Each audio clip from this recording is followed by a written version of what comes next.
प्रिय विद्यार्थियों, आज फिर आपका स्वागत है हमारे व्हाट्सएप ग्रुप डिजिटल डिडवाना पर। आज मैं आपके लिए लेकर आया हूँ हिंदी व्याकरण का एक महत्वपूर्ण प्रकरण पद परिचय। आज हम पद परिचय के बारे में विस्तार से जानेंगे और उदाहरणों के द्वारा इसे समझेंगे। पद परिचय, जैसे हम अपना परिचय देते हैं ठीक उसी प्रकार एक वाक्य में जितने शब्द होते हैं उन सब का भी परिचय हुआ करता है। वाक्य में जो शब्द होते हैं उन्हें पद कहते हैं और उन पदों का परिचय देना ही पद परिचय कहलाता है। पद परिचय में किसी पद का पूर्ण व्याकरणिक परिचय दिया जाता है। व्याकरणिक परिचय से तात्पर्य उस पद का वाक्य में क्या स्थान है, वाक्य में उस पद की स्थिति क्या है, उसका लिंग, वचन, कारक तथा अन्य पदों के साथ संबंध क्या है, ये सब बताना ही पद परिचय है। मित्रों, आप जानते हैं शब्द भाषा की अर्थवान स्वतंत्र इकाई है, तो वाक्य में प्रयुक्त शब्द पद है। अर्थात कोई भी शब्द पद तभी कहलाता है जब वह वाक्य के अंदर प्रयुक्त हो जाता है। शब्द और पद में क्या अंतर होता है, आइए जानते हैं। शब्द एक या अनेक वर्णों से बने अर्थपूर्ण समूह को कहा जाता है, यानी अनेक वर्णों का सार्थक समूह शब्द कहलाता है। जैसे राम, आम, कुर्सी, खा, जा इत्यादि। पद, जब इन सार्थक मतलब अर्थपूर्ण शब्द का प्रयोग वाक्य में किया जाता है तो उस शब्द को पद कहते हैं। अब ये केवल शब्द नहीं रह जाता, बल्कि ये शब्द वाक्य में लिंग, वचन, सर्वनाम, क्रिया, विशेषण इत्यादि को दर्शाता है और इसीलिए पद की परिभाषा है वाक्य में प्रयोग होने वाले शब्द ही पद हैं। जैसे राम आम खा रहा है एक वाक्य है, इसमें राम एक पद है, आम एक पद है, खा रहा है एक पद है। इस वाक्य में राम और आम शब्द का अगर पद परिचय दिया जाए तो संज्ञा, राम क्या है, संज्ञा पद, खा रहा है क्या है, क्रियापद। पद हिंदी के अंदर दो तरह के होते हैं, अविकारी पद और विकारी पद। विकारी पद वो होते हैं जिनके रूप के अंदर लिंग, वचन, कारक, काल आदि के आधार पर परिवर्तन होते हैं, जबकि अविकारी या अव्यय शब्द वो होते हैं, अव्यय पद वो होते हैं जिनके अंदर लिंग, वचन, कारक, काल आदि के आधार पर परिवर्तन नहीं होता है। वो वाक्य में एज इट इज ज्यों के त्यों प्रयोग किए जाते हैं। पद के प्रकार अगर हम बात करें तो संज्ञा, सर्वनाम, विशेषण, क्रिया, ये हमारे विकारी पद कहलाते हैं और अव्यय अर्थात अविकारी पद। अव्यय पदों को अगर हम देखें तो इसके भी बहुत सारे भेद होते हैं, क्रिया विशेषण, समुच्चय बोधक, संबंध बोधक, विस्मयादि बोधक इत्यादि। आइए जानते हैं संज्ञा पदों का परिचय किस प्रकार दिया जाता है। संज्ञा पदों का परिचय देते समय हमें निम्नलिखित पहलुओं की जानकारी देनी चाहिए। हमें संज्ञा का भेद बताना चाहिए, उसका लिंग क्या है ये बताना चाहिए, वचन एक वचन है, बहुवचन है ये बताना चाहिए, कारक कौन सा कारक उसमें वाक्य में प्रयुक्त है और क्रिया के साथ उसका संबंध क्या है। हम जानते हैं संज्ञा के तीन भेद होते हैं, जातिवाचक, व्यक्तिवाचक और भाववाचक। संज्ञा पदों का परिचय की बात करें तो हम एक उदाहरण लेते हैं। जैसे राधा पत्र लिखती है। अब इसमें राधा एक पद है, अगर राधा पद का परिचय दिया जाए तो राधा एक व्यक्तिवाचक संज्ञा है, स्त्रीलिंग की द्योतक है, एक वचन है, अकेली है, एक वचन, और पत्र को लिखने का कार्य राधा के द्वारा किया जा रहा है, इसलिए यहाँ राधा कर्ता कारक है। लिखती है क्रिया के साथ उसका अगर संबंध बताया जाए तो लिखती है क्रिया का क्या है, वो कर्ता है। अगर हम दूसरे पद की बात करें, जैसे पत्र है, यहाँ पत्र पत्र शब्द से पूरी जितने भी औपचारिक अनौपचारिक कार्यालय संबंध के लिए जो पत्र लिखे जाते हैं वो सारे पत्रों का बोध होता है।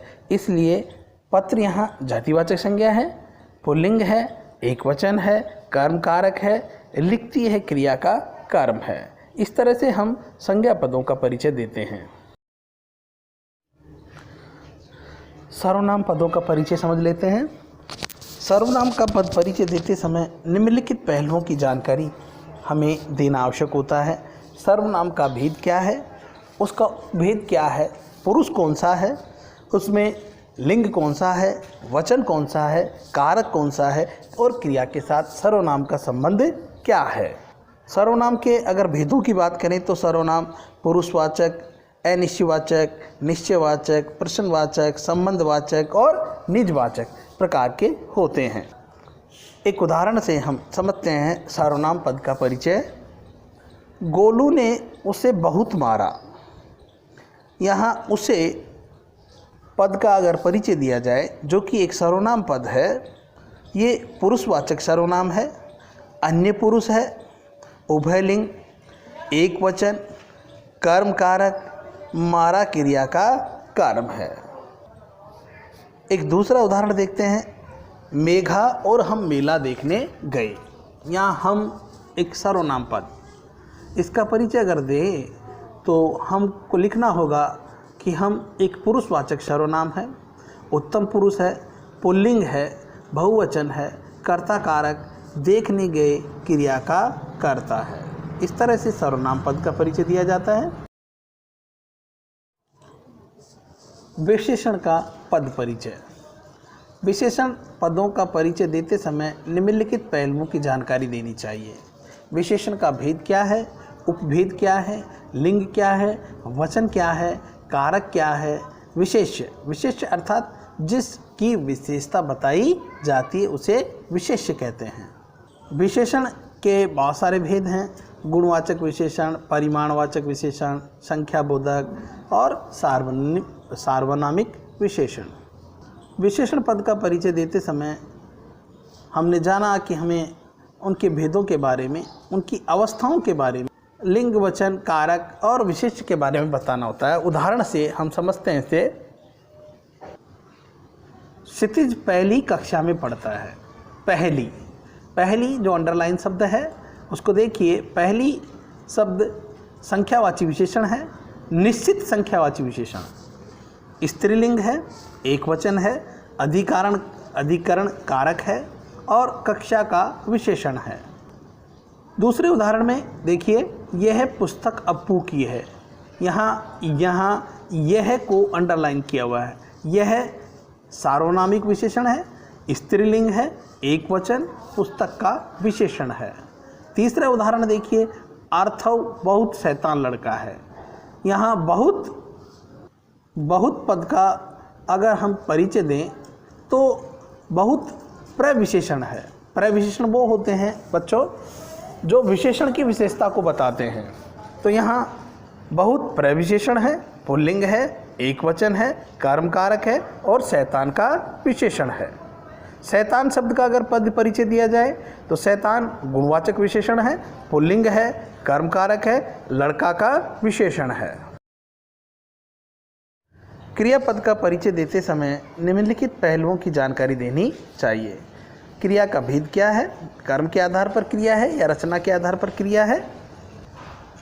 कर्म के आधार पर क्रिया अकर्मक और सकर्मक, और रचना के आधार पर संयुक्त क्रिया, नाम धातु क्रिया, प्रेरणार्थक क्रिया, पूर्वकालिक क्रिया। क्रिया का लिंग बताना होता है, क्रिया का वचन बताना होता है, क्रिया की धातु, काल और कर्ता का क्या संकेत दे रहा है इसके बारे में हमें बताना होता है। आइए उदाहरण के द्वारा हम क्रियापदों का परिचय समझें। ममता निबंध लिखती है। यहाँ निबंध लिखती है को अंडरलाइन किया हुआ है।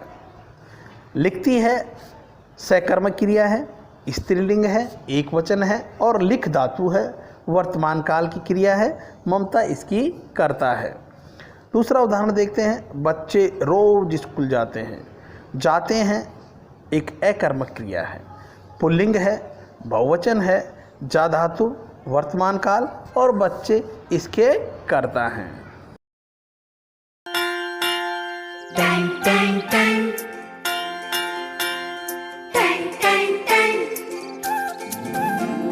टन टन टन सुनो घंटी बजी स्कूल की, चलो स्कूल तुमको पुकारे।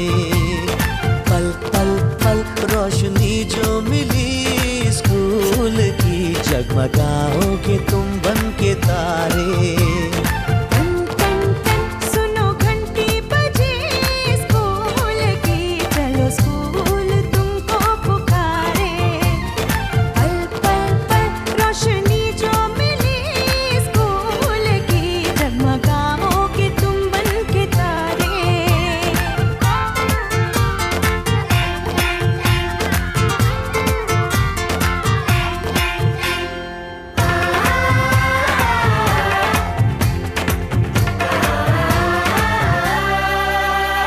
कॉपी और किताबें सारी